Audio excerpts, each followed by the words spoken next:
আসসালামু আলাইকুম ওয়া রাহমাতুল্লাহি ওয়া বারাকাতুহু। কিছুদিন আগে আমি সালাফি বুক রিভিউ গ্রুপে চিত্রসহ তাজবিদ শিক্ষা এই বইয়ের একটি রিভিউ লিখেছিলাম। বইটি মূলত আত-তাজবিদুল মুসাওয়ার এই কিতাবের বঙ্গানুবাদ। এই কিতাবের কিছু বৈশিষ্ট্য আমি তুলে ধরেছিলাম। এই কিতাবের মধ্যে প্রত্যেকটি হরফের উচ্চারণ কিভাবে করতে হয় এবং হরফ উচ্চারণের সময় মুখের অবয়ব কিরকম হবে সেগুলো চিত্র সহকারে যেমন দেওয়া আছে, তেমনি একটি কিউআর কোড দেওয়া আছে। এই কিউআর কোডে ক্লিক করলে বা স্ক্যান করলে আপনাকে ভিডিও আকারে সেটি দেখিয়ে দেবে মুখের অবয়বটা কিরকম হয়। এখন কিউআর কোডটি স্ক্যান করতে গিয়ে আমি বেশ কয়েকটি ঝামেলায় পড়েছিলাম শুরুতে। তবে আমি এখন অভ্যস্ত হয়ে গিয়েছি। এখন আমি আপনাদেরকে দেখাবো কিভাবে খুব সহজে কিউআর কোডগুলি স্ক্যান করে আপনারা ভিডিওগুলো দেখতে পারেন। তো আপনাদেরকে যেটি করতে হবে সেটি বইয়ের ভূমিকাতে বলা আছে।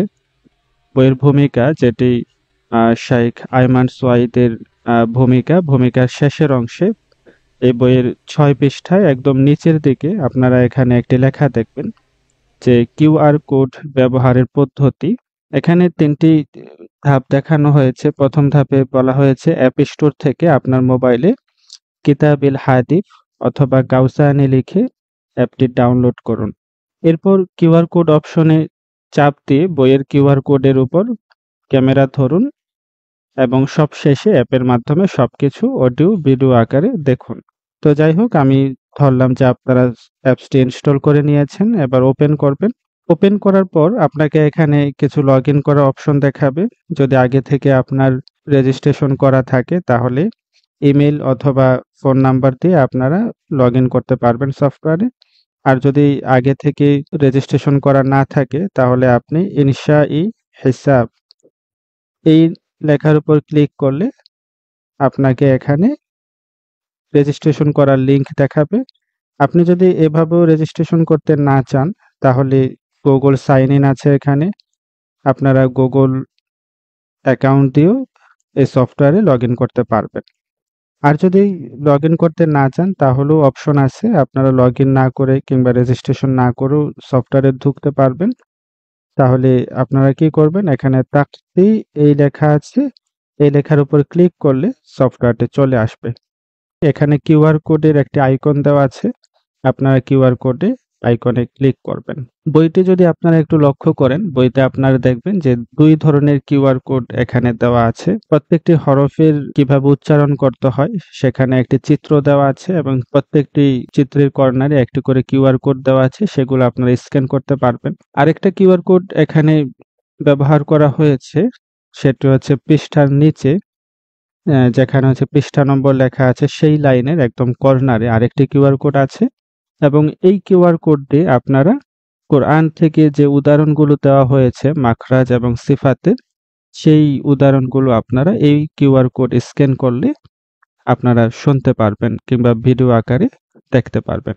আমি দুটি আপনাদেরকে দেখাবো। আমি প্রথমে মাখরাজের উচ্চারণ আছে সেগুলো কিভাবে উচ্চারণ করতে হয় সেটি স্ক্যান করে দেখাবো। আমি পৃষ্ঠা ৪৬-এ দোয়াদ হরফের মাখরাজ দেখাতে চাই কিউআর কোড দিয়ে। আপনারা আপনাদের এই সফটওয়্যার ইনস্টল করে ওপেন করার পর এই যে কিউআর কোডের একটি আইকন আছে সেই আইকনে ক্লিক করবেন। ক্লিক করার পরে আপনারা এই কিউআর কোডটি স্ক্যান করবেন। কিউআর কোড স্ক্যান করার পরে অটোমেটিক ওপেন হয়ে যাবে। এরপর দদ অক্ষরটি আপনাকে শোনাবে। আপনারা দেখতে পাচ্ছেন যে এখানে ভিডিও আকারে এই দদ হরফটি উচ্চারণ করছে এবং মুখের অবয়বটি কিরকম হবে, সাউন্ডটা কিভাবে বের হবে ভোকাল কর্ড দিয়ে সেটি দেখানো হয়েছে। এই গেল মাখরাজের অংশটুকু। এভাবে আপনি প্রত্যেকটি চিত্রের পাশে কর্নারে যেই কিউআর কোড দেওয়া আছে সেটি স্ক্যান করলে আপনারা সেই মাখরাজের উচ্চারণ ভিডিও আকারে দেখতে পারবেন। আমরা যদি সিফাতের অংশে চলে যাই, যেমন হচ্ছে ৮৮ নম্বর পৃষ্ঠায় আমরা এখানে কিছু অংশ দেখতে পাচ্ছি কলকলার কতিপয় ভুল এবং নিচের অংশে যে সিফাতের বিপরীত সিফাত নেই এই অংশটুকু আমরা এখন স্ক্যান করে দেখতে চাই। এখানে কোরআনের থেকে উদাহরণ দেওয়া হয়েছে। আমরা সেই অংশটুকু স্ক্যান করার জন্য বইয়ের পৃষ্ঠার একদম নিচের দিকে যে কিউআর কোড আছে সেটি স্ক্যান করব। স্ক্যান করার পরে এখানে অনেকগুলো শব্দ চলে এসেছে। আপনি যেটি চান সেটি এখান থেকে ক্লিক করে শুনতে পারবেন। তো এভাবে আপনারা এই সফটওয়্যারের মাধ্যমে এই বইয়ের মাখরাজ এবং সিফাতের আ উচ্চারণ করার জন্য বা শেখার জন্য ভিডিও আকারে কিউআর কোড স্ক্যান করে দেখতে পারবেন। আশা করি আমার ভিডিওটি আপনারা বুঝতে পেরেছেন। এরপরও যদি বুঝতে অসুবিধা হয় তাহলে আমাকে কমেন্ট সেকশনে জানিয়ে দিবেন। আসসালামু আলাইকুম ওয়া রাহমাতুল্লাহি ওয়া বারাকাতুহু।